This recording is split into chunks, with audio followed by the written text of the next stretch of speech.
Lacrosse horror story. Something happened to me when I was 15 years old that I recall vividly, like it was yesterday, even though I'm now 22.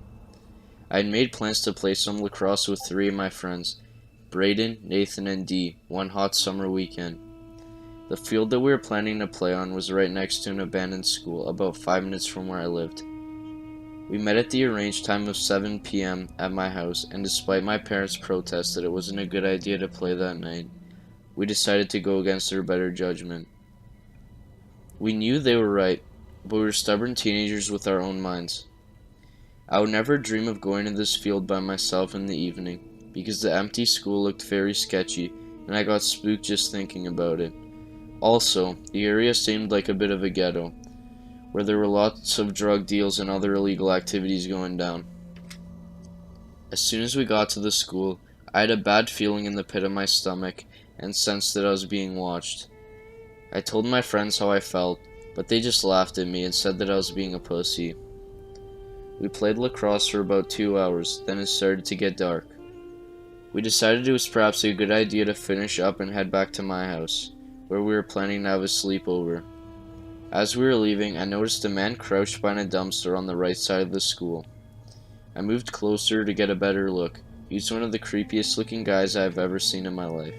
He was ragged, head to foot, wearing an old beaten up black trench coat over top of a white t-shirt covered with dark red stains. He appeared to be in his 50s and smiled widely, revealing crooked and chipped teeth as he looked off into the sky. I turned around and gestured for my friends to come over. They jogged over initially with big grins on their faces. These grins quickly turned into deep looks of concern as they told me to turn back around. When I did, I almost passed out. The man was now standing up and had moved to about 3 feet from me. He was clutching a machete while he was still gazing off into the sky. His smile had been replaced by a more malicious, threatening, dangerous look on his face. I instantly turned around and sprinted, moving faster than I ever had in my life. My friends followed quickly behind me. Just before we reached my house, I peered down the street to check if the man was following us. Sure enough, he was. He was standing at the end of my street with a crazy smile, gazing straight up into the sky. We quickly moved inside the house, locking the door and calling the cops. About 10 minutes later, a police car showed up. 2 cops got out and approached the house.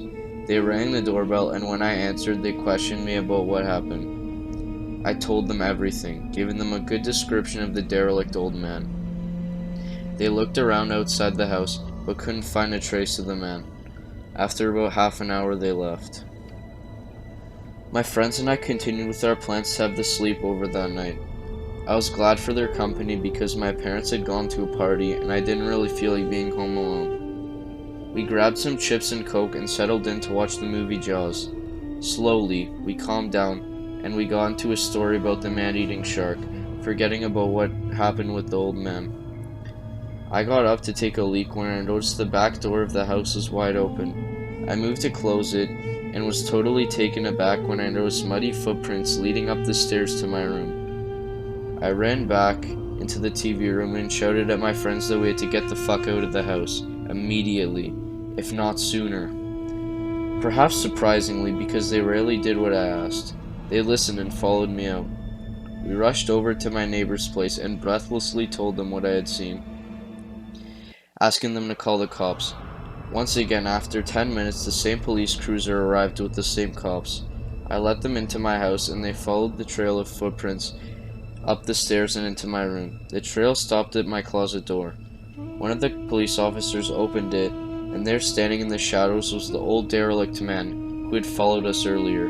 He stood there like a statue, looking straight up with a wild grin on his face and swinging his machete. The cops wrestled him to the ground, handcuffing him, before leading him out of the house, into the cop car, and off to the police station. I never heard about what happened to the guy, and don't know if he was charged with anything. I, of course, told my parents the story when they got home, and they were shocked and concerned. But for whatever reason, we never seemed to follow up with the police to see what happened to the guy. Over the next few weeks, thoughts of the man slowly faded away, until I happened to be cleaning out my closet a couple of months later, and came upon something that shocked me to my core.